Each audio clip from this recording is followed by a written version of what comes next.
Om Swastiastu, Assalamualaikum warahmatullahi wabarakatuh. Shalom, Namo Buddhaya, salam sejahtera untuk kita semua. Dan hai Sobat PNB, kembali lagi bersama saya Yanti di Podcast Berkaca Bersama Kita Bicara. Dan di edisi Berkaca bulan Mei tahun 2026 ada narasumber spesial. Siapa lagi kalau bukan calon Direktur Politeknik Negeri Bali periode 2026 sampai kemudian 2030. Dan kita sapa dulu ada Prof. Dewa Cipta. Terima kasih. Selamat siang Pak Prof. Apa kabar hari ini? Baik. Astengkara baik. Bu Yanti. Sudah siap berbagi bersama Sobat PNB di sini di Berkaca? Siap. Astengkara siap. Astengkara siap, Prof. Oke, langsung. Ada beberapa poin yang mungkin akan kita kulik bersama di Berkaca ini ya teman-teman. Mulai dari Renstra PNB, lalu kemudian peningkatan SDM, lalu kemudian mencoba untuk internasionalisasi Politeknik Negeri Bali. Jadi tidak skala nasional lagi ya, Prof ya. Sudah ke internasional. Lalu kemudian kita mencoba mengulik nih lulusan PMD, alumninya seperti apa nanti. Kita melihat visi dan misi dari Prof. Dewa Cipta selaku bakal calon Direktur Politeknik Negeri Bali di periode 2026 sampai kemudian 2030. Hal yang pertama yang akan kita kulik adalah keterkaitan dengan implementasi nyata atau strategi konkret Prof mengenai rencana strategis atau implementasi dari Renstra itu sendiri. Bahwa untuk apa langkah strategi Prof memastikan bahwa jurusan, lalu kemudian program studi, pusat, unit di lingkungan Politeknik Negeri Bali ini bisa konsisten berjalan, lalu kemudian mekanisme kontrolnya seperti apa, Prof? Silakan, monggo. Baik, terima kasih Bu Yanti. Jadi bisa saya sampaikan bahwa dokumen yang pertama dan utama dari suatu institusi, terutama institusi pendidikan tinggi, adalah Renstra. Berpijak dari Renstra, kita menentukan arah kemana kita berjalan. Nah, tetapi sangat penting untuk memastikan bagaimana Renstra yang disusun, Renstra yang direncanakan itu dapat diimplementasikan secara nyata. Kemudian juga efisien dengan hasil yang optimum. Jadi, yang pertama, kami menawarkan suatu sistem yang disebut juga dengan sistem cascade. Jadi dia terintegrasi dari pimpinan paling atas, top manajemen, sampai turun sampai ke pimpinan unit terbawah itu terintegrasi untuk mencapai target-target capaian di Renstra. Nah, sistem cascade ini memungkinkan kita untuk bekerja secara sinergi, tidak tumpang tindih. Ya, istilah umumnya gotong royong lah. Betul. Saling isi mengisi, kolaborasi, integrasi, sehingga semua sistem, semua sivitas berkontribusi untuk mencapai luaran-luaran, terutama iku-iku yang digariskan Renstra. Jadi secara umum seperti itu yang bisa saya sampaikan. Terima kasih, Prof. Jadi intinya tetap kolaborasi. Sekarang eranya kolaborasi dan jangan lupa ada integrasi. Betul. Oke. Selanjutnya terkait dengan Renstra ya teman-teman, masih terkait dengan Renstra. Nah, bagaimana caranya strategi Prof atau sistem apa yang bisa memastikan cascading IKU PNB, IKU unit, KPI individu suatu dosen atau tendik ini berjalan secara benar sesuai dengan SOP atau sesuai dengan mekanisme yang ada. Jadi bukan hanya sekedar formalitas belaka gitu, Prof. Betul sekali, Bu Yanti. Jadi dengan perencanaan yang bagus dan detail dari suatu sistem cascading tadi, sehingga kita bisa mengintegrasikan dan mengontrol, terutama mengontrol bahwa diyakinkan bahwa semuanya berjalan sesuai dengan yang direncanakan. Ya, pada saat ini kita tidak bisa menghindari yang disebut dengan sistem digital. Nanti harus ada suatu sistem digital yang mampu memberikan informasi dan kontrol secara real time dari sistem ini.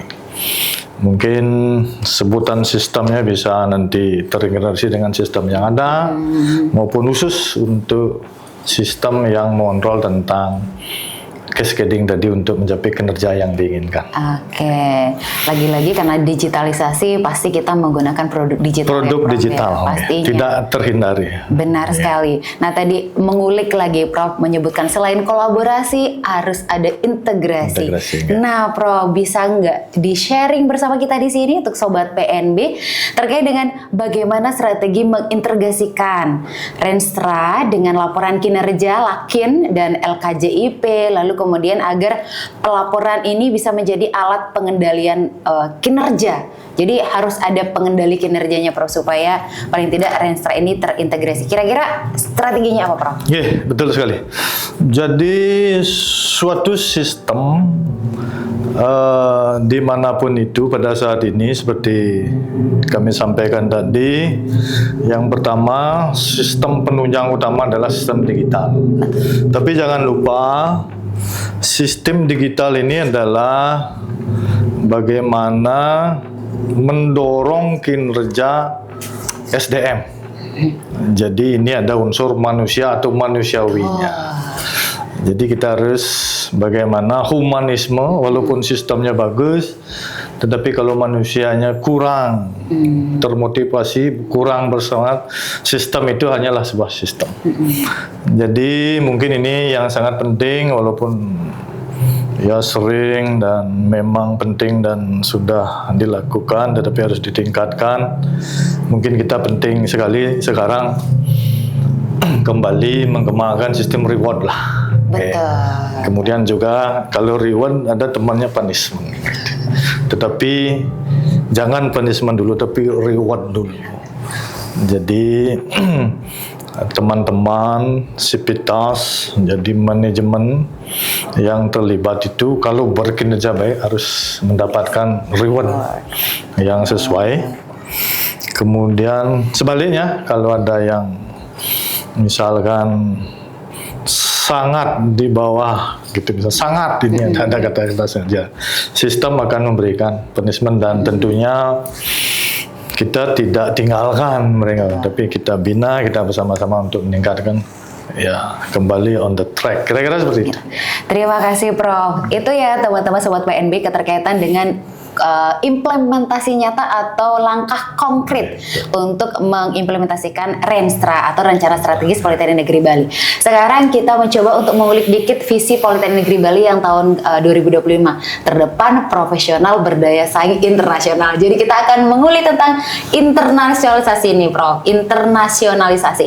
Tahun 2025 kita sudah mencoba untuk menargetkan visi kita tercapai gitu ya Prof ya. Sekarang kita coba mengulik di tahun 2026 bahwa fokus kita adalah terkait penguatan fondasi dan pusat unggulan Green Tourism.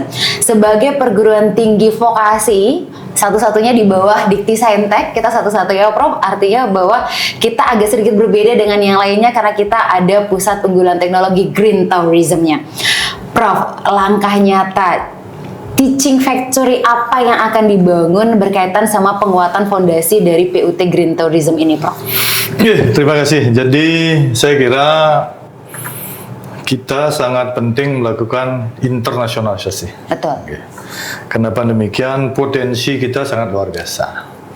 Jadi Politeknik Negeri Bali, ada nama Bali di belakangnya, itu mau tidak mau sangat mendekatkan kita ke internasionalisasi. Kemudian yang kedua, pusat unggulan kita Green Tourism itu satu-satunya secara nasional. Kemudian bisa kita kembangkan menjadi suatu pusat unggulan yang bisa diminati, kemudian menjadi acuan secara internasional maupun nasional. Nah, untuk Green Tourism beberapa fondasi harus kita bangun untuk mencapai Green Tourism menuju nasional dan internasionalisasi. Jadi tadi Bu Yanti menanyakan masalah Teaching Factory. Yes, ya. Teaching Factory, Prof. Jadi menurut saya Teaching Factory itu adalah saat ini realitas, harus dikembangkan. Di samping kita juga ber-BLU, tetapi bagaimana tadi mengefektifkan output lulusan itu dengan teaching factory. Jadi efektivitas teaching factory perlu kita dukung ke depan dan kita gemakan di seluruh jurusan dan prodi. Minimal ya ada 1 prodi, 1 teaching factory, kira-kira begitu. Kemudian dengan dukungan kerjasama industri yang sudah dibangun, kami kira untuk mengembangkan teaching factory tidaklah susah. Kemudian kita membuat mekanismenya, dan ini cikal bakal untuk mengembangkan kurikulum, kemudian terlebih-lebih lagi akhirnya untuk income generating, kemudian secara khusus lagi bagaimana kita menyelenggarakan sistem pendidikan yang efisien dan efektif dengan teaching factory. Oke, nah ini berkaitan sama lagi pusat unggulan teknologi kita adalah Green Tourism, dan satu-satunya perguruan tinggi yang ada internalisasi kurikulumnya terkait dengan Green Tourism adalah PNB. Kita memiliki mata kuliah Green Tourism ya Prof ya, dengan Green Ethicnya. Kira-kira Prof, berapa prodi nih yang wajib diimplementasikan Green Kurikulumnya nih Prof? Kalau ditanya berapa prodi, saya kira 1 prodi harus satu subjek, satu mata kuliah green minimal. Okay. Kalau kami di teknik, jadi pengembangannya memang dari dulu ke arah green, sehingga semua pengembangan teknologi itu dijiwai oleh green, atau yang disebut dengan ramah lingkungan. Jadi environment friendly. Jadi pengembangan teknologi harus ke arah green. Kalau tidak, ya tidak akan sustain, tidak akan berkelanjutan. Kemudian di bidang-bidang humas juga efektivitas, kemudian digitalisasi, kemudian mengurangi bahan-bahan habis pakai itu juga green. Sehingga semua saya kira atau kami kira di lingkungan pendidikan negeri Bali saat ini ya sudah mengimplementasikan green. Cuman kita terus memformalitaskan secara institusional sehingga ini berkembang dan menjadi salah satu rujukan. Jadi sebenarnya di Renstra itu kita terakhir menjadi rujukan Green Tourism. Pertama-tama secara internasional dan juga tentunya secara nasional sudah pasti.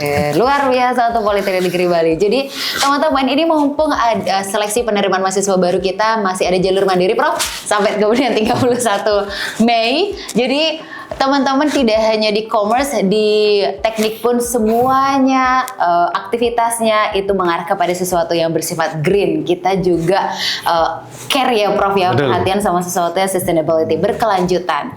Dan satu lagi Prof, kita memiliki 36 program studi dari mulai diploma 2 sampai kemudian diploma 3, sarjana terapan, sampai kemudian magister, dan kita punya doktor terapan dari Politeknik Negeri Bali. Kira-kira Prof, kalau ditanya target internasionalisasi, berapa program studi optimis Prof? Pokoknya akreditasi internasional nih. Nah, kalau target prodi internasional, karena kita harus realistis. Jadi saat ini kalau tidak salah baru 4. Betul. Jadi dan itu pun perlu terus dikembangkan dan dievaluasi.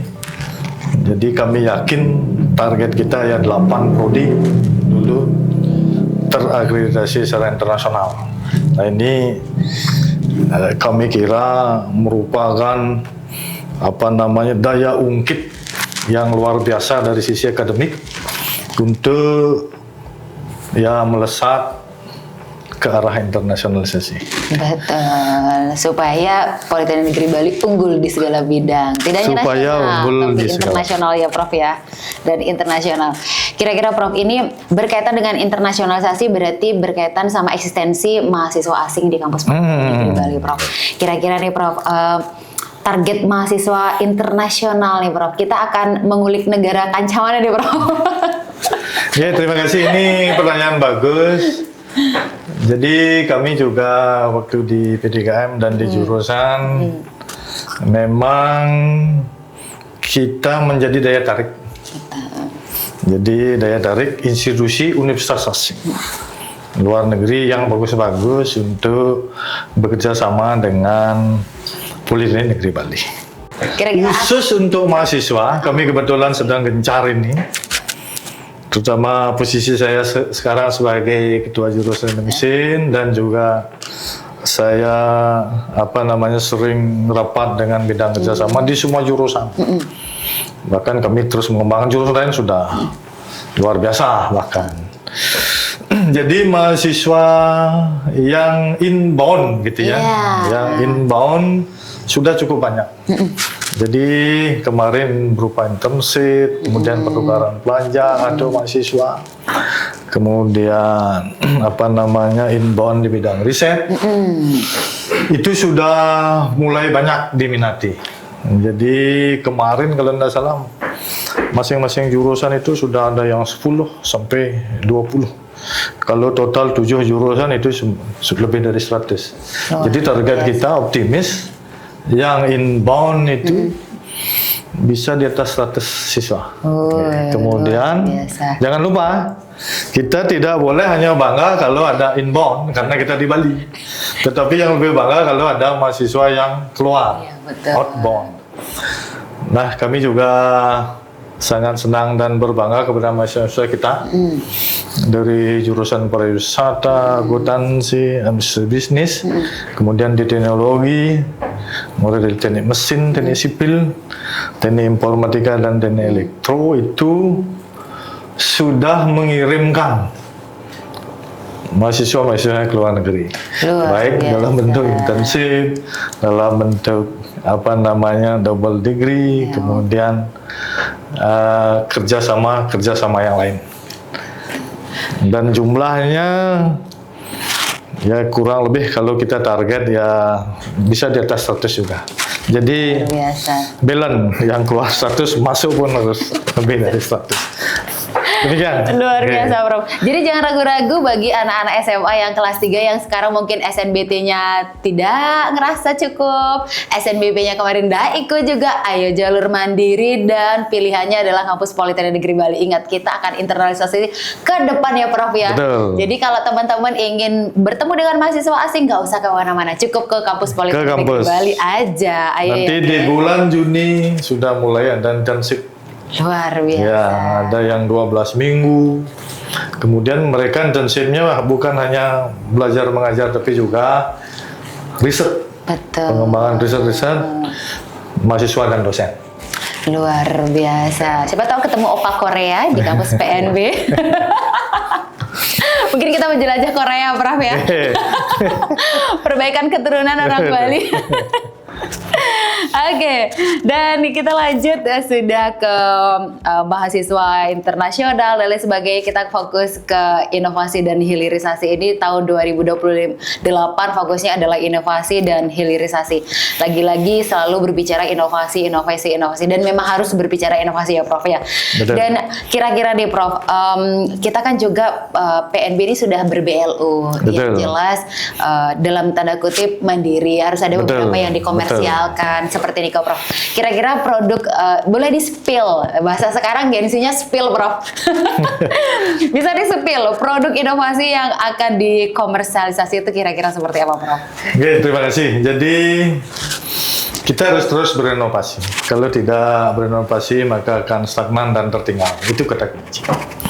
Jadi inovasi jangan dikira suatu perubahan besar, suatu ya harus wah. Inovasi itu perubahan sedikit menuju ke perbaikan, itu inovasi.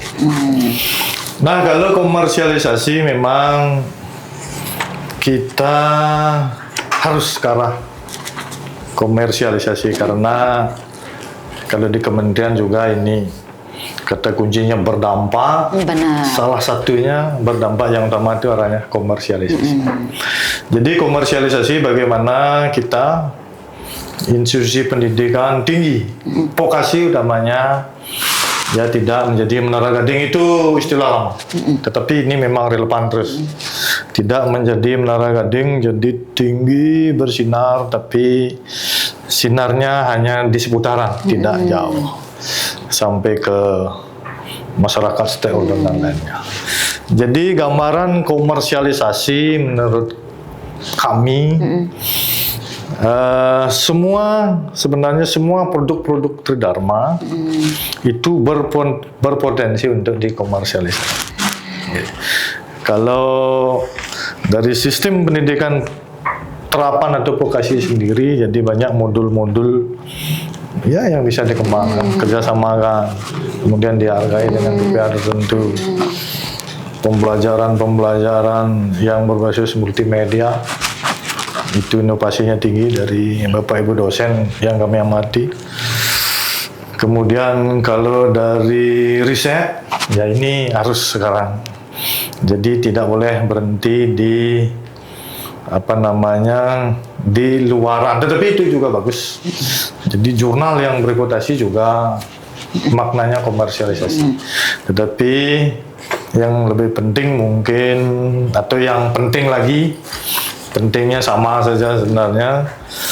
Jadi ada produk-produk kita, produk-produk unggulan di masing-masing jurusan. Kalau impian kami yang bisa dikomersialisasi, ini sudah kita mulai semua.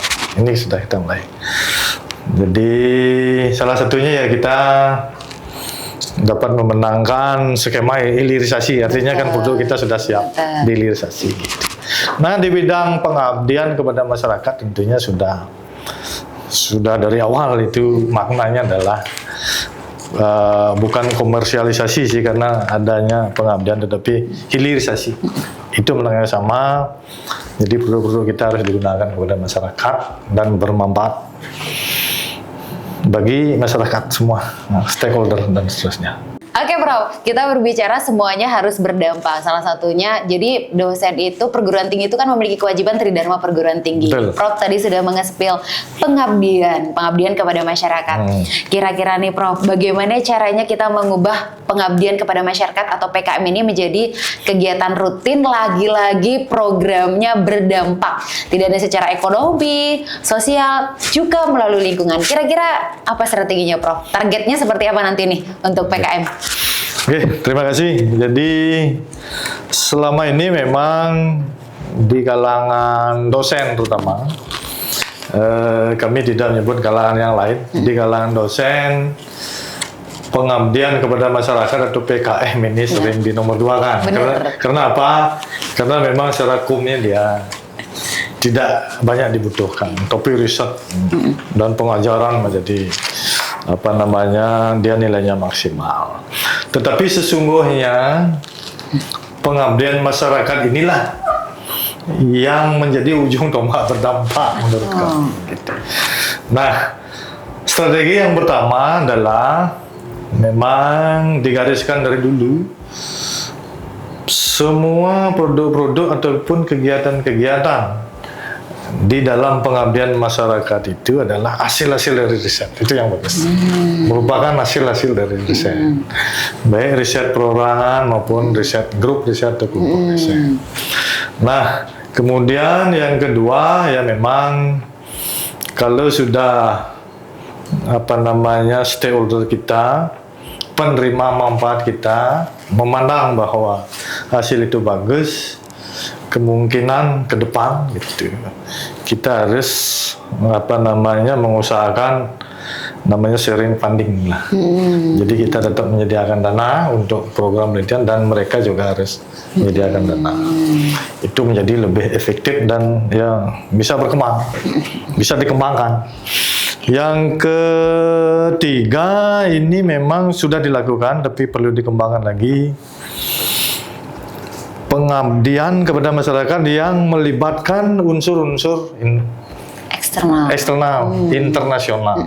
Jadi sudah banyak dilakukan oleh teman-teman. Ada pengabdian dari Pelindungan Negeri Bali bekerjasama dengan hotel-hotel jaringan internasional, itu sudah masuk ke pengabdian internasional dengan sharing pendanaan yang bagus. Jadi kita punya pendanaan yang tidak terlalu besar, tetapi dampaknya bisa cukup besar.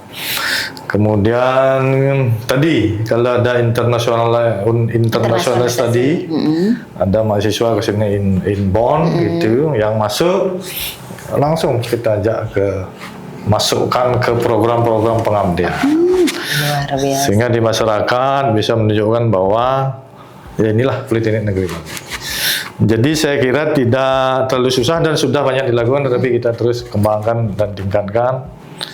Istilahnya kalau kita dulu sebut ini adalah suatu kegiatan yang menjadi satu tarikan napas. Jadi 1-2 kegiatan menjadi satu tarikan napas. Sehingga internasional jalan, pengabdian jalan, masyarakat juga bermanfaat. Kira-kira begitu. Terima kasih Prof. Lagi-lagi mungkin kita akan memaksimalkan publikasi branding ya Prof. Dan jangan lupa branding. Branding. Tetap Supaya ini tetap terlihat dan berdampak. Terlihat dan berdampak. Dan menjadi inspirasi. Betul Prof, menjadi inspirasi pengabdian. Walaupun itu dipandang sebelah mata dalam tanda kutip Ya. beberapa tim Betul. tekan sejawat karena mungkin kemnya dikit ya Prof ya. Betul.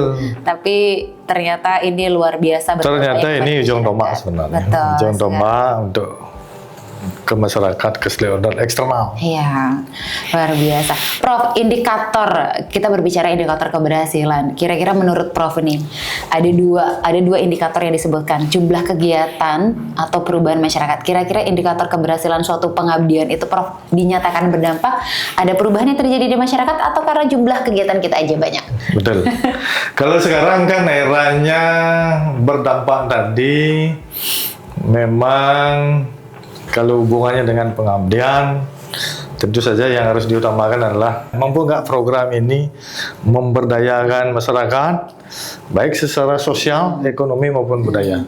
Jadi tidak semata-mata ekonomi. Kalau ekonomi kan kita dengan mudah mengukur secara kuantitatif. Misalkan ada suatu usaha di masyarakat, income-nya yang awalnya sekian rupa, setelah dilakukan program jadi meningkat berapa persen. Itu dampak yang luar biasa. Kemudian kalau sosial, awalnya mereka tidak memahami, kemudian setelah itu memahami dan menerapkan dengan bagus sehingga harmonis. Kemudian mereka mendapat manfaat secara yang dulunya agak susah sekarang mudah. Itu mungkin. Kemudian budaya juga sama. Jadi lebih penting sebenarnya bagaimana kita mampu melakukan pemberdayaan masyarakat. Jumlahnya penting, tetapi kalau jumlah saja tidak ada dampak juga. Dua-duanya penting ya Prof. Dua-duanya penting, tetapi ini yang harus diukur. Iya betul. Oke, kita lanjut, sudah pengabdian, kita spill yang tridharma berikutnya yaitu penelitian. Ini yang jadi fokus teman-teman dosen. Sekarang riset-riset, Bimanya udah kemarin ya, panas-panasnya Bima. Sekarang kita berbicara mengenai penelitian. Penelitian terutama pendanaan riset ini Prof, yang notabene kita memiliki 519 mitra industri Prof. Jadi sampai saat ini terdata sampai kemudian 2026 kita memiliki 519 mitra Dudi. Kira-kira Prof, mitra industri, pendanaan riset industri notabene kita masih agak sedikit minim ya Prof ya, masih bisa dinyatakan minim. Kira-kira Prof ngomongin target nih, kalau Prof menjadi pemimpin Politeknik Negeri Bali, melibatkan industri berapa persen nih Prof, supaya ayo dong ikut meneliti bersama PNB. Betul. Jadi ini juga sangat menarik bagaimana kita mengembangkan riset berdampak tadi, atau riset yang efektif kemudian outputnya bagus gitu. Jadi yang pertama memang tolak ukurnya bagaimana riset itu digunakan oleh mitra, terutama mitra Dudi. Itu memang menjadi tolak ukur.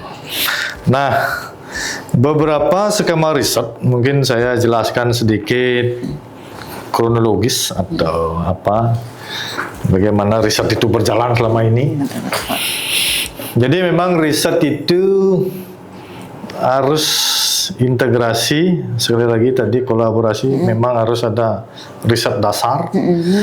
Tetapi riset dasar luarannya juga berdampak. Contoh, ya kita dosen tahu lah, riset dasar yang luarannya berdampak adalah jurnal. Tapi tidak sampai di jurnal bereputasi, itu sudah berdampak. Nah kemudian kalau terapan berdampak, berarti riset itu apa namanya, dapat digunakan oleh industri. Bukan hanya industri, masyarakat juga boleh. Kemudian kalau di bidang sosial bisa meningkatkan efektivitas mempengaruhi kebijakan pemerintah, kemudian sehingga kebijakan menjadi lebih bagus, itu juga teramal. Kemudian memang riset yang berikutnya itu adalah memang riset adalah untuk hilirisasi dan komersialis. Kalau itu sudah menghasilkan duit.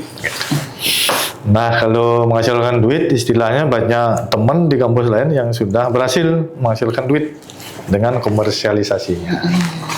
Ya, jadi produknya dijual, kemudian patennya dijual, menghasilkan duit. Nah, tetapi ini keterlibatan industri mungkin ada dua, menurut kami di riset. Yang pertama adalah keterlibatannya in kind atau keterlibatannya in cash. Kalau in kind kita sudah terapan 100% terlibat industri in kind. Tetapi kalau bicara in cash, tentunya harus meningkat sedikit. Target kami ya kalau in cash mungkin 10% dari total dana masuk industrinya in cash itu sudah luar biasa. Sudah luar biasa. Dengan 515 mitra kita. Dengan 515 mitra kita, kalau 10% aja misalkan 50 mitra Politeknik Negeri Bali menyumbangkan in cash Luar biasa. Untuk riset kita sudah luar biasa. Sudah sangat. Itu target real. Luar biasa, Prof. Supaya gejolak motivasi teman-teman melakukan penelitian juga betul besar ya, Prof. Penelitian ada dua bagi dosen. Jadi dia dapat poin dan koin, saudara. Dapat poin dan koin. Jadi dua-duanya ini harus seimbang ya, harus seimbang. Karena itu profesionalisme menurut kamu. Betul. Ya, dua-duanya itu profesionalisme. Ini Prof Dewa Cipta adalah salah satu pionir, salah satu dosen yang sangat aktif sekali penelitian. Jadi kalau teman-teman sobat PNB mengklik Prof Dewa Cipta ini di Google gitu ya, banyak sekali hibah-hibah yang beliau menangkan. Luar biasa. Ini tiap tahun ada. Ya, setiap tahun penelitiannya luar biasa tuh Prof Dewa Cipta ini. Jadi teman-teman kalau pengen menginginkan tips-tipsnya boleh langsung sama Profnya nanti. Menang hibahnya luar biasa. Tahun ini berapa Prof menang hibahnya Prof? Yang kemarin kan hilirisasi ya Prof ya? Ya, cuman satu hilirisasi. Tahun ini Satu lagi, hilirisasi. Satu lagi, luar biasa hilirisasi. Ya. Saya sepertinya perlu nyontek Prof. Supaya dapat poin dan dapat koin, itu poinnya. Oke Prof, ini kira-kira bisa berbagi tips dengan kita juga bagaimana caranya mengubah proposal riset ini yang proposal driven menjadi problem driven. Kira-kira gimana sih Prof berbagi tips sama kita Prof? Jadi ini juga sangat menarik. Ini kalau di institusi pendidikan tinggi ini adalah disebut dengan tembok. Tembok tinggi, tapi bukan berarti tembok tinggi tidak bisa diloncati. Jadi riset yang selama ini adalah proposal driven seperti yang dia sampaikan, untuk menjadi problem driven ini ada sedikit tembok yang harus diloncati oleh para peneliti. Karena kalau kita menuju ke problem driven tadi harus bermitra dengan industri, masyarakat, dan mitra-mitra yang lain yang relevan. Nah, ini kita harus melakukan satu usaha, menurut kami. Jadi usaha kita lakukan, salah satunya ya bagaimana ya Politeknik bisa menjadi sebuah innovation hub lah. Jadi ya apa yang berkembang, problem yang berkembang ya di regional dulu. Bali meluas ke agak timur dan agak barat sedikit. Problem-problem apa yang sedang berkembang, misalkan sekarang sampah gitu ya, kita sebenarnya siap menjadi innovation hub.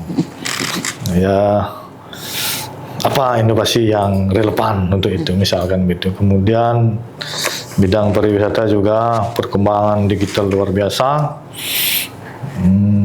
berimbas kepada pekerja-pekerja pariwisata lokal misalkan, itu problem yang terjadi ya. Inovasinya seperti apa biar manfaat dari apa pariwisata yang dulu keemasan masih tetap bisa dinikmati. Misalkan begitu. Jadi kita membuat suatu ya pusat-pusat atau hub-hub inovasi lah di masing-masing jurusan. Kemudian yang dikoordinir oleh P3M maupun nanti ada pusat-pusat riset atau grup-grup riset. Tapi risetnya riset terapan yang sesuai dengan napas Politeknik Negeri Bali sebagai pendidikan vokasi yang unggul. Yang jelas intinya risetnya berdampak ya. Risetnya berdampak dan ada inovasi. Nah, betul. Walaupun sedikit, jangan berpikir inovasi itu luar biasa. Besar, Ya. dikit aja tapi yang jelas inovasinya sedikit, Inovasinya tapi dan berdampak. Tapi berdampak. Nah, berbicara hilirisasi inovasi ini berkaitan sama riset Prof. Yang tadi kita masih melihat bahwa dampak risetnya mungkin masih agak sedikit dalam tanda kutip masih belum lah gong gitu ya, Prof, ya. Nah, mengingat bahwa yang tadi bahwa pendidikan kita adalah pendidikan tinggi vokasi, vokasi yang applied higher education. Jadi kira-kira nih Prof, berapa persen target riset ini bisa hilirisasi nih Prof? Bisa model bisnis hilirisasi yang akan dibangun seperti apa ini berkaitan sama riset industri yang digunakan oleh industri. Betul. Jadi pertama mungkin hemat kami saja istilah vokasi itu adalah istilah untuk menuju ke arah keterampilan sebenarnya menurut hemat kami. Tapi itu memang debatable. Tetapi kami lebih senang menyebutnya kita adalah applied science. Karena riset itu adalah riset kita applied science. Gitu. Nah, target awal kita cukup optimis 5%. Luar biasa. Optimis 5%. Karena angka 5% itu tinggi untuk hilirisasi di riset. Kalau nanti bagus, mungkin di ujung bisa 20% itu luar biasa. Luar biasa. Sebenarnya target 5% untuk bisa komersialisasi. Jadi modelnya ya mulai dari inovasi-inovasi yang Bapak Ibu dosen hasilkan, paten-paten, kemudian hak cipta, kemudian ada desain industri, merek. Nah itu tinggal dikerjasamakan sebenarnya. Tinggal dikerjasamakan, kita sebagai peneliti ya berhak ya mendapatkan bagian lah. Nanti saya sebut bagian saja. Karena memang banyak bagiannya, bisa royalti, bisa A, bisa B, dan seterusnya. Nah itu komersialisasi. Nah ini dampaknya bagi institusi dan masyarakat apa ya luar biasa. Jadi tentu saja kalau ada Bapak Ibu teman-teman yang mampu mengkomersial dan sudah banyak. Bisa kita lihat database dosen-dosen pelindung ini sudah banyak mampu. Sudah banyak mampu. Dan dengan target 5% kemudian dibangun sebuah model kerjasama. Ya boleh mulai dari royalti, boleh kerjasama produk, boleh kita produknya diproduk oleh industri, kemudian dosen-dosen terlibat dan mendapatkan bagian juga dari profesionalismenya dan seterusnya. Jadi kalau model-model penelitian kan begitu. Jadi kita mengikat dalam bentuk suatu kerjasama PKS dengan pihak industri, kemudian dihilirisasi, misalkan kalau di manufaktur ya produknya dibuat, kalau di bidang sosial produknya diimplementasikan. Nah kalau bisa didigitalisasi oleh produk-produk komas itu diaplikasikan ke UMKM dan sebagainya, ya tentu mendapat bagian. Itulah sebenarnya komersialisasi. Ya, tapi komersialisasi riset memang maknanya agak beda, bukan harus dijual. Ya. Tetapi memang harus ada dampak dan keuntungan. Nah, itu sudah. Ada kebermanfaatan. Ya, pasnya kebermanfaatan. Kebermanfaatan tidak hanya bagi masyarakat tapi juga kepada personal. Betul. Dosen itu sendiri. Institusi juga. Betul, institusi juga. Jadi simbiosis mutualisme. Karena kalau tidak ada kebermanfaatan dan tadi istilahnya tanda kutip komersialisasi itu tidak akan berlanjut.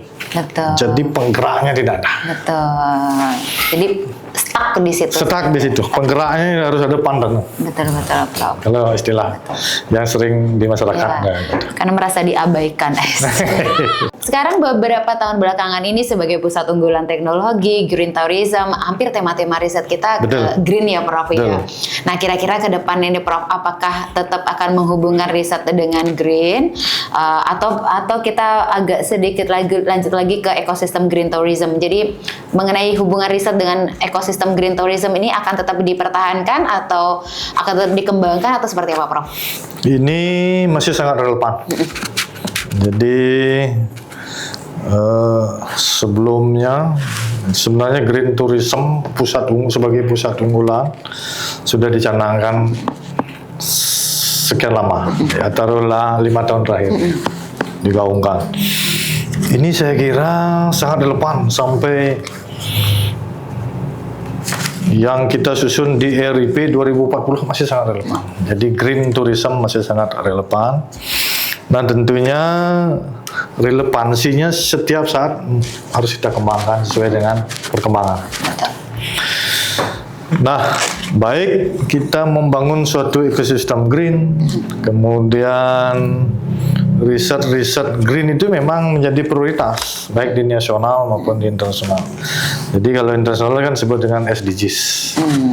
Kalau di nasional jelas ramah lingkungan. Nah, kita menyebutnya green tourism yang kekhasan di Bali.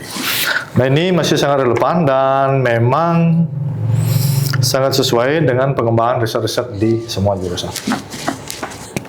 Sepertinya masih sangat-sangat relevan ketika riset kita dihubungkan dengan ekosistem green tourism.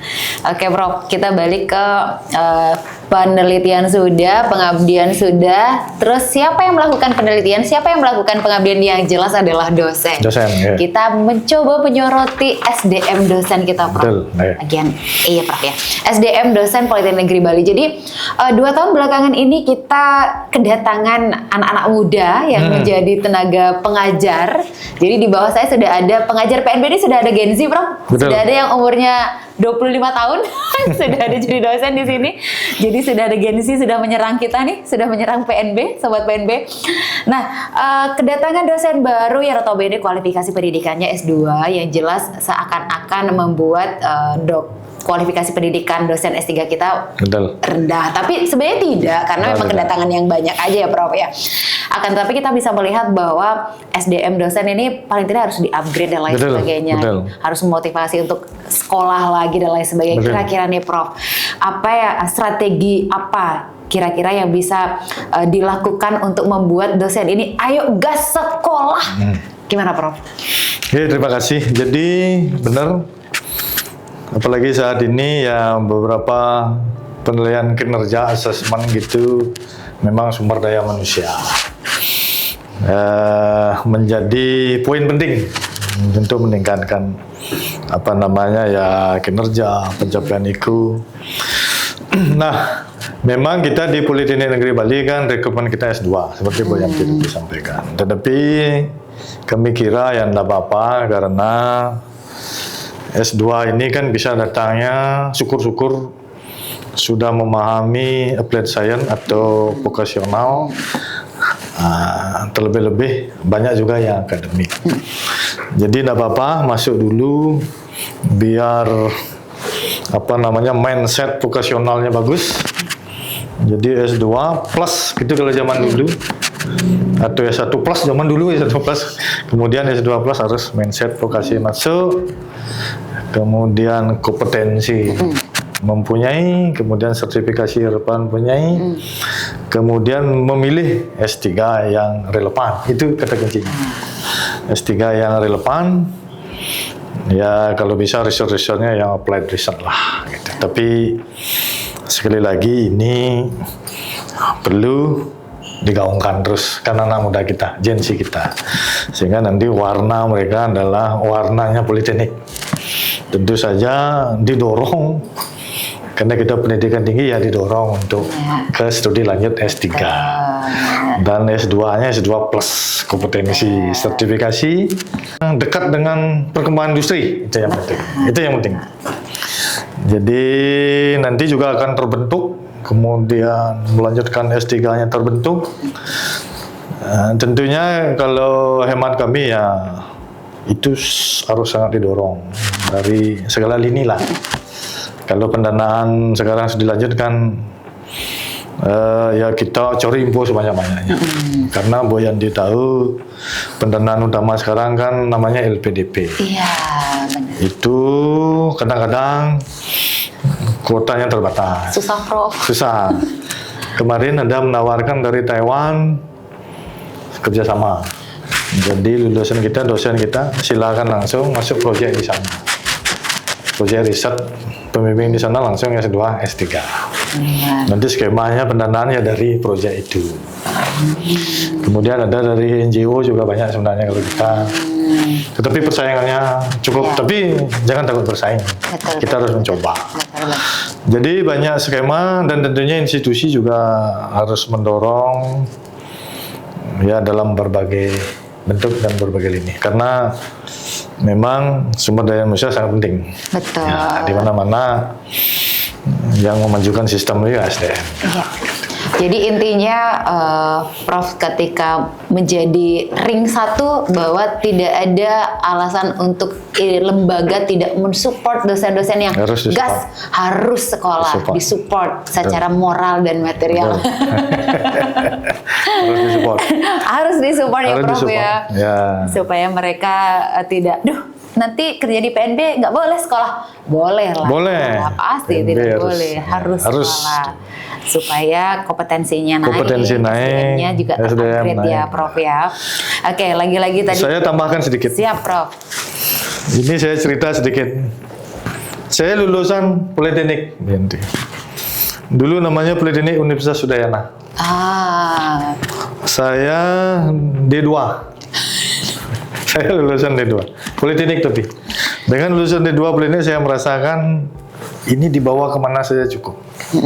Kerja oke, kuliah studi juga nggak kalah. Gitu. Saya buktikan. Nah kemudian dulu, nah ini bicara masalah dulu lah, nostalgia zaman dulu. Politeknik dosen itu tidak bisa studi lanjut karena dia diarahkan ke sertifikasi. Nah kemudian ada Undang-Undang Sistem Pendidikan Nasional, yaitu yang mengubah secara signifikan. Saya ingat betul karena saya melakoni 2012 keluar undang-undang politeknik sama S2, S3, lektor kebetulan guru besar oke. Nah itu sehingga kami ya politeknik juga boleh lah gitu. Memiliki hak yang sama. Memiliki hak yang sama. Tetapi sekali lagi kita tekankan kita adalah applied science. Betul. Ya. Vokasi jangan sampai ya. salah vokasinya jangan sampai Ya, dilupakan. salam vokasi jangan dilupakan. Kita terapan gitu ya Prof ya. Oke. Nah berbicara mengenai terapan yang jelas kita tidak asing dengan industri. Magang industri gitu ya Prof selalu. Betul. Nah kira-kira Prof ini yang selalu dinyatakan adalah dosen ini kegiatannya di kampus aja gitu ya, nggak pernah di luar kampus, sehingga PNB pun menyatakan bahwa kita masih dikit Prof dosen-dosen yang bergelut di dunia industri ya, yang berani dalam tanda kutip berkegiatan di luar kampus. Kira-kira nih Prof adakah nanti gebrakan nanti ke depan gebrakan kayak mendorong yuk keluar di industri magang yuk. Nah, kira-kira ke depan nanti akan ada gebrakan itu nggak, Prof? Gini, kalau dari awal sistem kinerja kita sudah cascading tadi, nah, mungkin bisa mulai dari sana. Untuk mencapai IQ itu kita memang harus gotong royong. Jadi ada dosen yang memang kutu buku, kutu kampus, teman-teman dosen. Ini kalau dipaksa ke industri protes. Tetapi bagaimana mengarahkan beliau-beliau itu memang menggolkan IQ yang di bidang akademik itu. Tetapi jangan lupa banyak dosen kita yang memang senang di luar. Inovasinya bagus. Ini juga kalau bisa cascading nanti ya diarahkan. Oh, dosen A ada tugas magang industri. Dosen B ada tugas riset dengan industri. Dosen C ada tugas mengembangkan modul di kampus yang tidak apa-apa.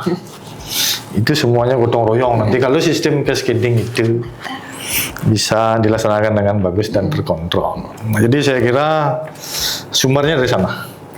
Dan memang termasuk isu bahwa masing-masing dosen itu bisa memilih pun nanti kemungkinan terrealisasi. Nanti kemungkinan. Sesuai passionnya gitu. Sesuai passion. Benar. Ini terjadi seperti, ya saya kan pernah sekolah di luar negeri. Di sana begitu. Kalau ngajar ya silakan membuat modul, ngajar dengan inovasi bagus, ngajar dengan modul-modul multimedia yang bagus, buku ajar dikembangkan, sama dengan dosen-dosen yang riset, terus menerus riset, yang malam di lab, sama juga dosen yang senang bekerja sama dengan industri, itu sama poinnya. Tetapi ya kita tidak bisa se-ekstrim itulah. Tapi kalau cascadingnya ini, ya kita lihat bersama-sama, IQ-nya kemana, ya bisa. Jadi ada beberapa tugas dan tanggung jawab sedikit spesifik gitu, tetapi untuk bersama-sama mencapai IQ.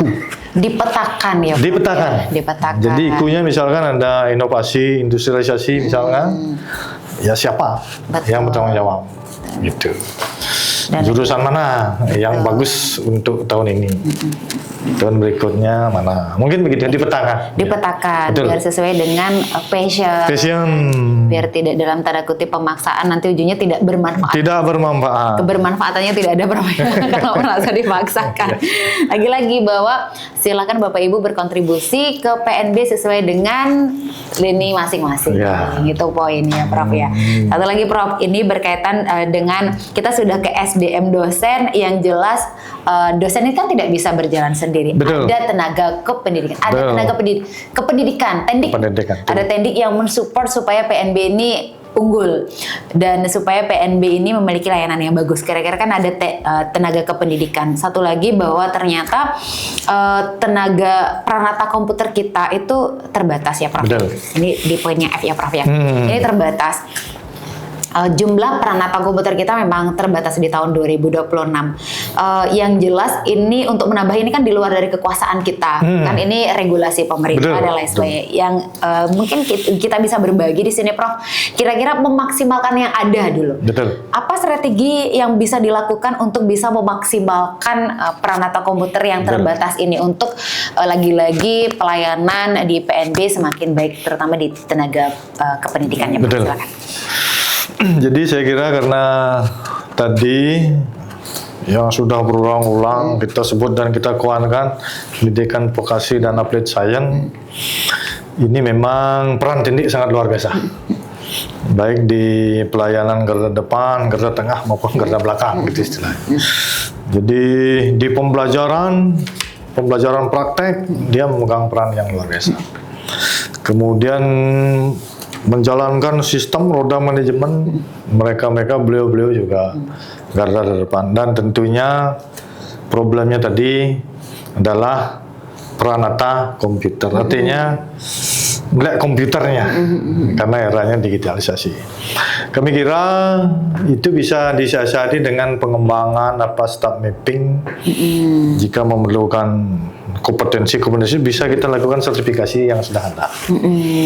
Karena bagaimanapun juga dimanapun posisi tendik itu saya kira saat ini harus melek IT lah gitu. Kalau harus bisa operasional. Nah, dengan demikian kan kerjanya lebih efektif. Mereka lebih mudah. Jadi IT itu harus memudahkan. Kemudian cepat, tepat kan gitu. Dan saya kira dengan skema pelatihan, jadi tendik-tendik yang sudah ada, bagian mana yang memerlukan ya dilatih. Kemudian secara internal juga tim-tim IT Politeknik Negeri Belize kami kira sudah kuat, sudah kemampuan, kompetensi dan ilmunya kami kira sudah suhu Prof. Sudah suhu semua. Nah, Sudah luar ya, biasa. saya merasakan ya sering tanya dengan teman-teman itu suhu sudah. Ya tinggal bagaimana transfer knowledge ke Tindik. Ya. Kemudian kalau diperlukan ya eksternal lah Pak. Di tempat kampus-kampus yang lebih maju IT-nya kan harus kita belajar. Jadi tetap memfasilitasi Tindik untuk SDM-nya berkembang. SDM berkembang. Ya, pastinya selalu harus seperti itu. Ya. Difasilitasi sertifikasi kompetensi dan lain sebagainya gitu. Nah, sistem digital prioritas yang bisa Prof mungkin bangun atau mungkin berinovasi untuk mendukung BLU ini. Betul. Kira-kira apa nih Prof? Jadi sebenarnya gitu. Sebenarnya menurut kami ya BLU ini suatu hal yang sangat baik untuk pengembangan. Itu kata kunci pertama. Jadi kita tidak bisa menolak ini barang, tidak bisa meresistensi, kemudian dan seterusnya. Tetapi ini barang bagus, ya barang bagus untuk perkembangan. Nah, BLU ini sebenarnya kalau di luaran atau kita diskusi umum lah. Sudah berbelu, rimunnya berapa? Kan gitu. Jadi yang menariknya tanya rimun. Kalau menurut kami, kebetulan saya sendiri salah satu tim dulu. Tim dokumen untuk pengusulan. Jadi sebenarnya yang pertama adalah kinerja. BLU itu kinerja. Jadi kita tercapai, setelah kinerja kita tercapai ya kita berhak mendapatkan rimun berupa kesejahteraan. Dan ini harus seimbang, merata dan adil itu. Betul. Satu bagian nggak dapat ya susah. Harus profesional, saling istilahnya tuh apa di sini lemah dibantu, misalkan jurusan kurang dibantu. Itu saja. Nah, ini harus tersistem dengan bagus sebenarnya. Ini tersistem dengan bagus ya, tentunya kalau bisa ke depan ya sistem tunggal seperti di institusi lain. Jadi masuk dalam satu sistem ya sistem tunggal. Dan itu ya harus dikembangkan oleh kita sendiri. Boleh biar cepat misalkan kita ATM biar cepat, tapi pengembangannya harus kita sendiri karena beda-beda kondisi. Misalkan saudara tua kita punya sistem karena duluan berbelu, sistem tunggal, kemudian ada politeknik ya yang lebih duluan juga menggunakan sistem tunggal seperti itu. Karena dia harus mampu mengukur kinerja dulu. Setelah mampu mengukur kinerja ya mampu menghitung pendapatannya. Ya kasarnya seperti itulah. Tetapi ini sering ada hal-hal yang info-info yang kurang pas tentang BLU ya. Sepertinya ini perlu digaungkan terus bahwa kita harus berbelu untuk bisa berkembang, untuk bisa berkinerja dengan bagus. Dan kalau dua-duanya sudah tercapai ya ada pendapatan, ada mungkin ada rimun, konsepnya begitu sebenarnya. Dan itu sistemnya ya sekarang sudah banyak sistem bagus, ya tinggal diintegrasikan jadi. Oke, kita sudah ke tenaga kependidikan, sudah ke dosen, dan kita akan sekarang ngobrol berbicara terkait dengan lulusan ya Pak. Alumni. Jadi lulusan. Kita akan ngobrol terkait dengan lulusan Politeknik Negeri. Betul. Jadi ini salah satu kesombongan. Boleh nih kesombongan kalau semua masyarakat umum, teman-teman sobat PNB yang menonton podcast ini, bahwa ini kesombongan kita terkait dengan masa tunggu atau rasio tunggu gitu ya, rasio tunggu lulusan kita sombong sekali tidak bertahun-tahun tapi cuma 1,5 bulan. Betul. Berbicaranya 1,5 bulan. Bahasa kasarnya anak-anak kita nganggur gitu. Betul. Ya Prof ya. Betul. Anak-anak kita nganggur cuma 1,5 bulan, mereka menganggur, selebihnya mereka diserap oleh industri. Kira-kira nih Prof, strategi mempertahankan atau paling tidak target ke depan berapa nih? Kalau sekarang masih 1,5 bulan, oke, next 1 bulan deh. Betul. Gimana Prof strategi mempertahankan ini Prof? Ya, ini betul. Ini keunggulan kita. Jadi pendidikan vokasi applied science menghasilkan lulusan siap kerja. Betul. Menghasilkan lulusan siap kerja. Jadi kalau saya sendiri ya tidak bisa menyangkal karena saya lulusan politeknik. Dulu sebelum lulus sudah ada pekerjaan. Baik di D3 dulu, D2 benar. Sudah ada pekerjaan sebelum testimoni lulus. Ya sobat PNB, testimoni alumni PNB. Jadi ini tentunya harus dipertahankan. Jadi harus dipertahankan dengan ya tadi metode-metode. Kalau sudah terintegrasi ini akan tarikan apa? Kalau sudah sistemnya bagus, kemudian terkontrol, ini kami kira otomatis akan tercapai. Ya 1,5 bulan, 1 bulan itu akan tercapai. Yang kedua, menurut hemat kami, ini sekarang eranya internasionalisasi tadi. Politeknik harus menyongsong itu untuk penyerapan lulusan juga. Karena lulusan di semua jurusan sudah mulai terserap keluar. Jadi ini mungkin berita bagus.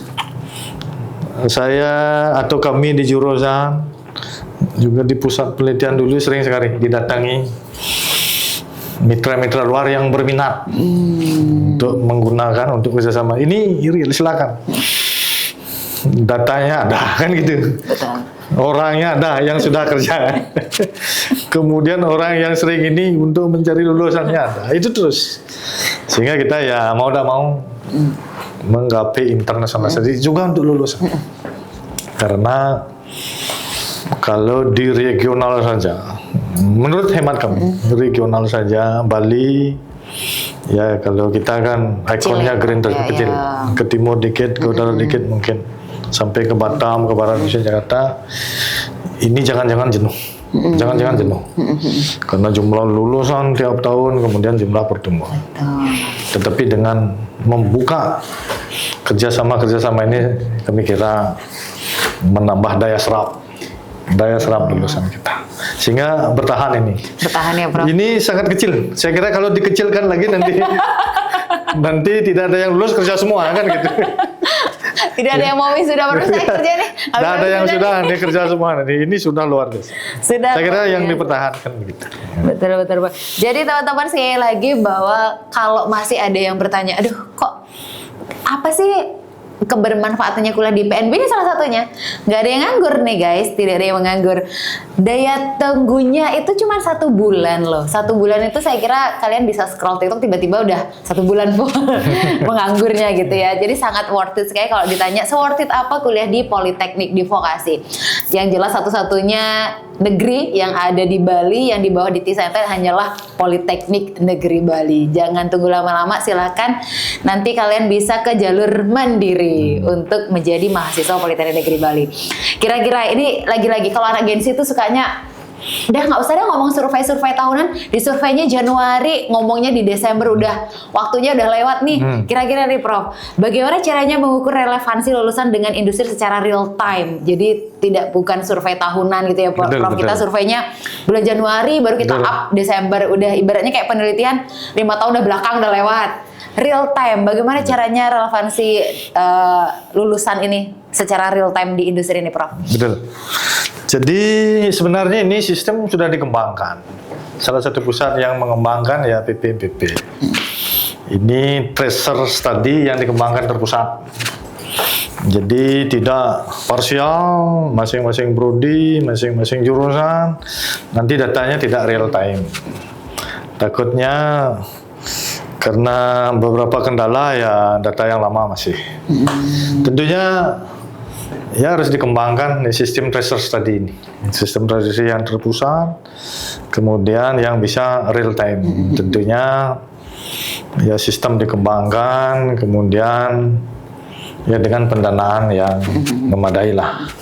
Karena ini berbasis survei berbasis sistem. Gitu. Nah saya kira tinggal mengembangkan sistem tracer study yang sudah ada, yang sudah bagus saat ini. Biar bisa menjadi sistem real time. Betul. Ya. Berinovasi di Berinovasi. sistem ya, Prof ya, supaya Ya. bisa real time. Betul. Benar-benar mendekati fakta. Mendekati fakta. Tapi tidak bisa 100%. Tidak bisa karena ini kan 99% berhubungan ya. dengan Iya, benar-benar. berhubungan dengan orang Kemungkinan-kemungkinan manusia. yang ada ya benar, ada human Pasti ada error-nya, error. ya, Prof. Betul sekali. Yang jelas titiknya adalah inovasi teman-teman, dan PNB sudah punya, hanya selalu kita melakukan inovasi-inovasi yang ada keterkaitan dengan relevansi lulusan, mengukurnya nih Prof ya. Dan satu lagi nih Prof, berkaitan sama angka efisiensi edukasi atau meningkatkan angka efisiensi edukasi. Kira-kira nih Prof, dari 3 indikator, biaya, waktu studi, atau output, ini mana nih Prof yang perlu ditekan nih Prof, langkah strategi konkretnya untuk angka efisiensi edukasi nih Prof? Terima kasih. Jadi ini angka yang lebih terintegrasi menurut kami, menurut hemat kami, yang disebut dengan angka efisiensi edukasi. Jadi angka ini tidak hanya melihat input, tidak hanya melihat output, tapi melihat dua-duanya. Nah, di sini kan ada input, kemudian input itu ada biaya dan waktu, kemudian ada output. Tentunya kalau kita bicara efisiensi, ini logika matematis. Efisiensi itu adalah perbandingan antara output dengan input. Jadi semakin tinggi angkanya, outputnya semakin bagus. Input yang semakin bagus itu input yang semakin rendah. Gitu. Output yang semakin bagus itu output yang semakin tinggi.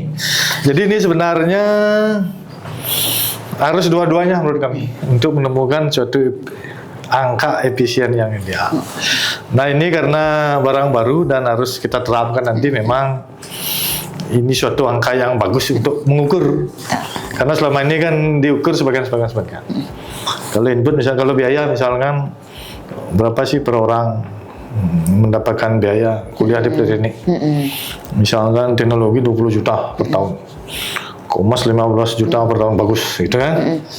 Tetapi outputnya seperti apa kita dapat. Harus terintegrasi. Kemudian kalau masa studi ya kami yakin gitu. Kalau hemat kami masa studi bagus. Betul. Karena kita vokasi, disiplinnya bagus. Nah, outputnya sudah jelas ya. Kerja di mana, kemudian tadi waktu tunggu, berarti gajinya berapa, kerjanya di bidang yang relevan apa tidak, kemudian bila perlu ya setelah 10 tahun ini dari sampai di mana dia jenjang karirnya kan outputnya.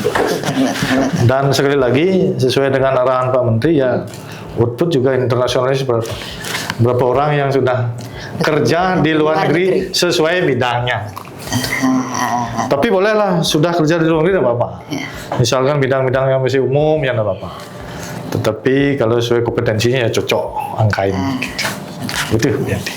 Luar biasa, lagi-lagi mengenai lulusan ini. Jadi jangan ragu-ragu kalau menjadi alumni Politeknik Negeri Bali. Dan satu lagi, menjadi lulusan perguruan tinggi yang jelas dilirik adalah akreditasinya ya Prof. Akreditasi. Akreditasinya ini, perguruan tinggi ini akreditasinya apa nih kan gitu ya.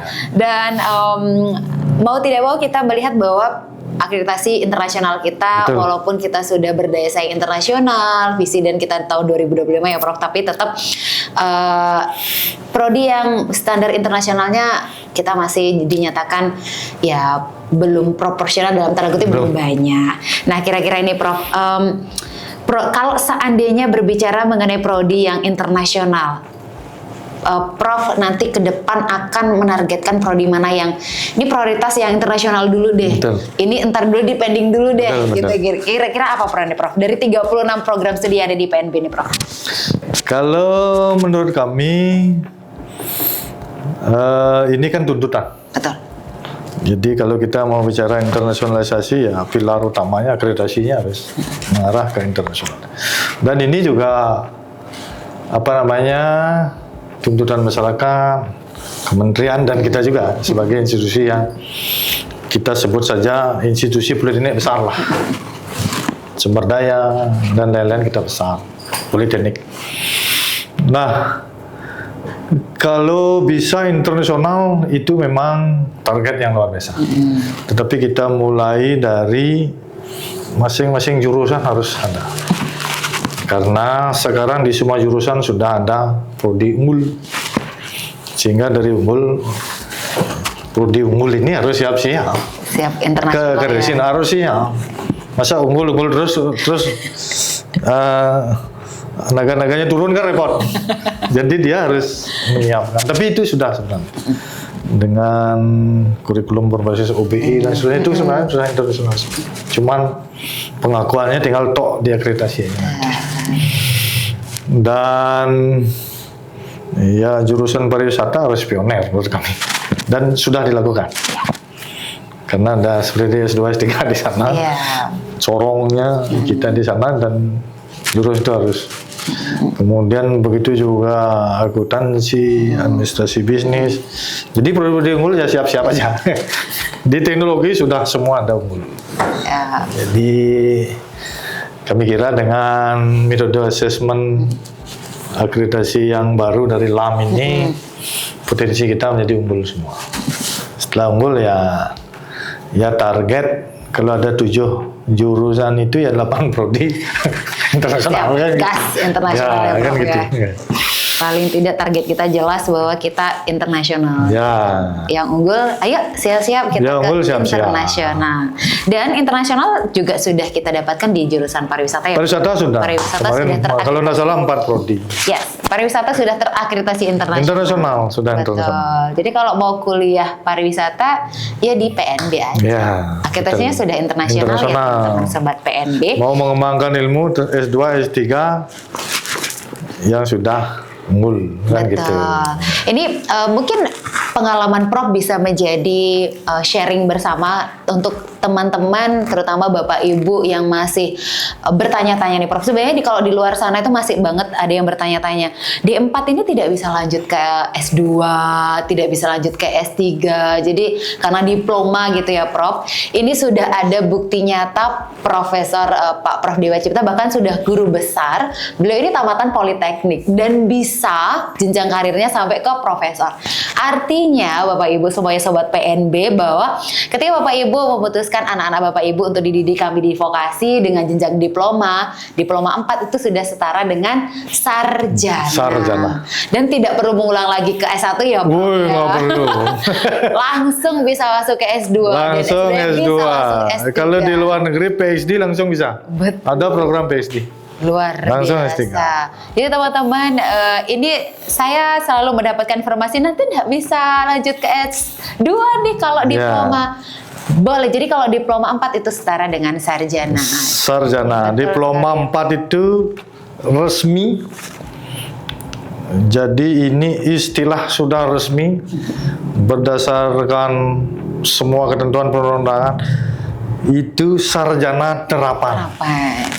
Jadi sudah setara secara Jadi diploma 4 istilahnya sekarang adalah sarjana terapan. Gelarnya S, belakangnya ada TR. Jadi S itu sarjana. Betul. Gitu ya guys, jangan sampai kalian tidak mendapatkan informasi itu. Tapi kalau diploma 2 ya harus ke diploma 3. Kalau diploma 2 ya harus ke S1 ya Prof ya, harus ke D4 supaya bisa lanjut ke S2. Kurang lebih seperti itu ya teman-teman. Nah, berkaitan dengan akreditasi jangan lupa bahwa kita memiliki target yang luar biasa untuk internalisasi ke depan. Jadi jangan salah pilih PNB menjadi salah satu perguruan tinggi yang kalian bisa lirik-lirik untuk lanjut studinya. Dan satu lagi Prof, ini berbicara strategi konkret, lagi-lagi ngomongin langkah konkret, nggak lagi sesuatu gitu ya dianggap langkah konkretnya Prof. Untuk kita masih akreditasinya masih baik sekali ya Prof ya lembaganya. Nah, kira-kira apa yang bisa kita lakukan Prof supaya lembaga ini di antara semua prodi yang sudah unggul kita unggul. Betul. Jadi ini juga menurut hemat kami ya langkah ya harus dilakukan. Jadi yang pertama institusi unggul dimulai dari prodi-prodi yang unggul. Prodi-prodi yang unggul dimulai dari sumber daya yang unggul. Kemudian kurikulum yang unggul, mahasiswa yang unggul dan seterusnya. Nah, kalau sudah apa faktor-faktor penyangganya unggul, institusi itu pasti unggul. Nah, kami kira sekarang sudah masing-masing jurusan sudah bergerak dari baik sekali ke unggul, dan kebetulan ya tahun depan akreditasi institusi kita kan sudah berakhir waktunya dan harus diakreditasi lagi. Kalau menurut hemat saya pasti unggul. Politeknik Negeri Bali pasti unggul. Karena kalau dilihat dari secara umum aja, kacamata umum aja, ya kita sudah semuanya punya. Betul. Ya, doktor terapan punya, master terapan punya, Ya. guru besar punya, Betul. lektor kepala punya, Betul. asesor yang anal punya. Peralatan kita sudah direvitalisasi. Apalagi? saya kira Ini bukti nyata kalau Iya. kita akan unggul di Iya, tahun depan. iya, Luar gitu. biasa. Ayo, kapan lagi bisa kuliah di perguruan tinggi vokasi yang unggul? Hai Sobat PNB di luar sana yang masih galau saat ini. Masih banyak sekali anak-anak SMA yang galau, Prof. Ya, benar. Kemana mereka harus kuliah ya? Ayo, boleh lirik, silahkan lihat PNB dari dekat. Teman-teman semuanya bisa melihat PNB, bisa menyaksikan anak-anak praktek teknik ya Prof ya. Di Silakan. belakang sana silakan kalian bisa merasakan, oh kakak kelas, oh anak PNB praktek seperti ini. Kita membuka untuk teman-teman berkunjung Betul, ke betul. kampus Politeknik Negeri Bali. Nah, yang tadi sudah berbicara mengenai akreditasi dan lain sebagainya, kita berbicara mengenai tata kelola nih Prof. Siap. Tata kelola kita, dan kita adalah perguruan tinggi yang sudah ber-BLU berdasarkan pada prinsip efisiensi dan juga akuntabilitas. Ini Prof, mau tidak mau yang jelas kita akan selalu melihat laporan kinerja. Betul. Pastinya tidak mungkin tidak melihat laporan kinerja. Nah, bagaimana caranya memanfaatkan fleksibilitas BLU ini? Kan pengelolaan anggaran kalau BLU fleksibel ya Prof ya. Fleksibilitas. Ini salah satu Ya. kebermanfaatan kita Ya. go BLU nih Betul. karena fleksibilitas ini. Betul. Dan bagaimana memanfaatkan fleksibilitas BLU ini untuk meningkatkan revenue institusi, lalu kemudian langkah konkret kita supaya langkah konkret Prof selaku nanti kemungkinan menjadi pimpinan Ring 1 Politeknik Negeri Bali untuk meningkatkan nilai laporan kinerja Politeknik Negeri Bali. Betul. Jadi seperti kami sebutkan di awal bahwa BLU itu adalah dua hal yang utama. Sebenarnya yang utama, yang satu hal kinerja. Jadi kinerja harus tercapai, iku harus tercapai. Itu BLU. Setelah tercapai, baru pendanaan. Nah, setiap pendidikan tinggi, universitas, politeknik dan seterusnya mempunyai karakter masing-masing. Karena di pusat itu dulu masing-masing institusi tidak tentu mengembangkan karakternya masing-masing. Kemudian mengembangkan pusat unggulannya masing-masing. Nah, inilah yang menggerakkan BLU sebenarnya, pusat unggulan masing-masing yang berdampak ke peningkatan kinerja. Untuk mencapai itu harus ada fleksibilitas. Harus ada fleksibilitas manajemen atau pengelolaan anggaran. Kalau tidak ya susah. Jadi kalau sangat kaku sistem pengelolaan seperti ya yang tidak BLU, tentunya beberapa kinerja, beberapa unggulan yang kita punya akan agak susah dicapai. Contoh, gitu. Jadi sistem yang ber-BLU dan yang tidak ber-BLU. Politeknik Negeri Bali lokasinya adalah kalau secara umum di Bali Selatan. Bali Selatan itu adalah pusat pariwisata. Jadi Bali pusat pariwisata dunia, Bali Selatannya pusatnya lagi pariwisata di Bali. Politeknik berada di sini. Sangat strategis. Contoh, ini kan ada beberapa aset-aset strategis. Kalau tidak ada fleksibilitas ya seperti apa dioptimalisasi, nggak bisa. Jadi dengan dioptimalisasi, tapi fleksibilitas dan akuntabilitas kan gitu, otomatis karena sistem itu. Tapi sama sekali tidak boleh mengganggu pembelajaran mahasiswa. Tidak boleh. Makanya ada istilah optimalisasi. Kalau peralatan di masing-masing jurusan ya harus sepenuhnya digunakan oleh mahasiswa dulu. Kalau ada idle time, baru digunakan untuk generating income. Nah, makanya tadi ada sistem apa namanya TEFA, teaching factory itu ya dua-duanya, dia belajar, dia juga menghasilkan, ya itu yang bagus. Itu yang satu tarikan nafas tadi, dia belajar, dia menghasilkan. Jadi dua-duanya kena. Betul. Harus dioptimalkan. Harus optimalisasi. Dan ada juga sih apa namanya yang harus tantangan yang harus diatasi walaupun value. Ya ini dengan konsep yang tadi itu akuntabilitas dan fleksibilitas, kemudian menonjolkan kinerja, kami kira ya pasti on the track dan bisa berkembang. Betul. Kalau tidak ya banyak hambatan. Betul. Tapi tidak membuat kita berhenti ya, Prof. Tidak membuat kita berhenti. Sama kendalanya. Terus berinovasi. Mencari solusi. Mencari solusi, kemudian ya kita tidak hanya berpikir, oh ini masalah, itu masalah, tapi kita berpikir bagaimana mencari solusi. Betul, harus solutif, harus ada solusinya. Nah, kalau seandainya Prof tahun depan menjabat jadi direktur, masih ada efisiensi anggaran, bagaimana caranya memastikan bahwa efisiensi ini tidak berdampak pada layanan kualitas layanan kita, Prof? Betul.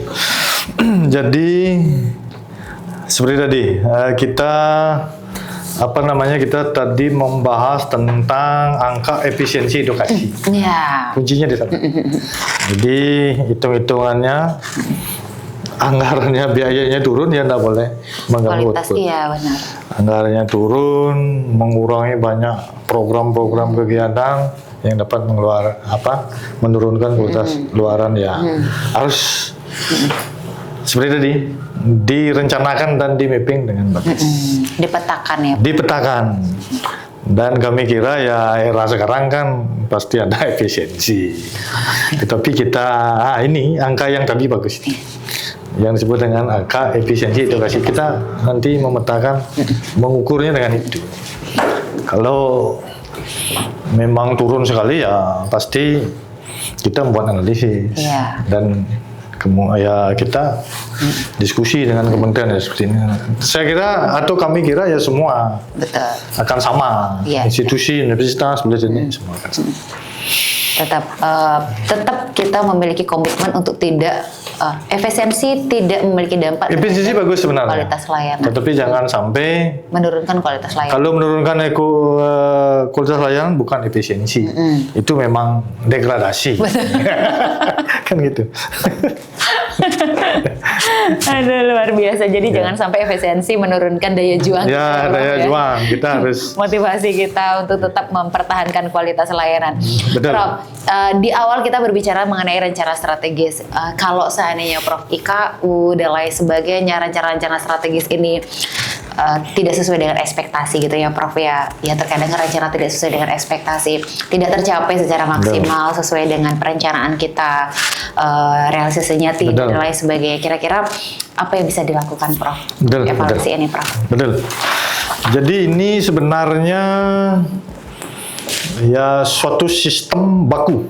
Nah, kalau saya analisis dan saya pelajari, memang di awal kan kita harus membuat suatu perencanaan. Kalau kita ya Renstra dengan asumsi kan gitu, begini kondisi begini. Tetapi pasti ada faktor-faktor eksternal terutama yang tidak sesuai dengan kondisi yang diharapkan. Nah itu pasti terjadi bahwa target tidak tercapai, kan gitu. Nah ini di dalam sistem manajemen, menurut kami sih sistem manajemen baku, ya itu ada proses namanya ya refocusing, kemudian rearrangement dengan segera, dengan real. Boleh kok. Situasi siapa tahu kan. Betul. Perang Iran dan Dendi gitu kan bisa jadi kita atau mereka dia lain lagi kan gitu. Nah itu boleh dalam apalagi perencanaan jangka menengah panjang. Jadi setiap saat itu ada evaluasi yang sifatnya reorientasi apalah, refocusing, kemudian rearrangement ada itu untuk lagi menentukan target berikutnya gitu. Monitoring dan evaluasi dan ini terus. solusi. Yang penting ya kita harus menganalisis, kemudian ya respon cepat itu. Betul. Perubahan biasa. Betul. Gitu. Dikontrol, dievaluasi dan dikasih solusi. Betul, Prof. Syukur-syukur tidak ada hal-hal atau faktor-faktor ekstrim, ya pasti tercapai. Betul. Karena sudah direncanakan dengan bagus. Iya. Kalau tidak tercapai di luar dari kekuasaan kita, tuh Ya, cara-cara itu yang itu benar. Itu di mana-mana terjadi. Apalagi siapa sih yang bisa memprediksi 5 tahun persis seperti sekarang. Nah, itu. Walaupun dengan analisisnya ya meleset-meleset terus. kurang biasa 1% gitu ya. Apalagi sampai tahun 2040 ya banyak hal nanti yang mungkin ada perubahan. Banyak hal yang akan terjadi. Ya. Oke, Prof. Satu lagi sebelum penutup kita di podcast berkaca di edisi bulan Mei ini ya dengan calon Direktur Politeknik Negeri Bali. Prof, berikan saya program prioritas di 100 hari pertama Prof menjabat sebagai direktur. Bisa sharing bersama Sobat PNB. Ini pertanyaannya gampang, tapi jawabannya susah. Jadi ini memang ya di luaran sana juga untuk meyakinkan kan ditanya 100 hari. Karena ini seperti apa efektivitas kan gitu yang direncanakan. Jadi kalau program 100 hari ya dari kami yang pertama tentu saja kalau 100 hari itu kami bagi 3 tahap lah gitu. Jadi tahap awal kalau 100 ya bagi 3 kan 30 hari, 30 hari, 40. 30 hari, 40. Iya, 40. Satu bulan lebih kan gitu. Ya 1 bulan pertama kami harus melakukan seperti penguatan, analisis, detail perencanaan berdasarkan data. Kemudian untuk bisa menganalisis arah yang walaupun dirasa ada tetapi perlu analisis lagi. Nah, kami kira ya analisis yang lebih detail lah. Karena takutnya nanti kita bergerak ke barat, lensanya kok ke timur. Itu harus benar dulu. Teman-teman dosen-dosen posisinya sudah di perbukitan loh, kok kita ajak turun lagi kan gitu. Kita harus pas itu. Nah, kemudian tadi kan 1 bulan pertama 30 yang kedua kalau analisisnya sudah pas ya detail walaupun di Rensa sudah digariskan ya kita segera tadi menyusun mapping tadi jadi cascading seperti yang kita diskusikan kemudian hilirisasinya seperti apa, siapa, kan gitu. Ini sudah bicara begitu. IQ-nya begini, siapa, bagaimana, kan gitu.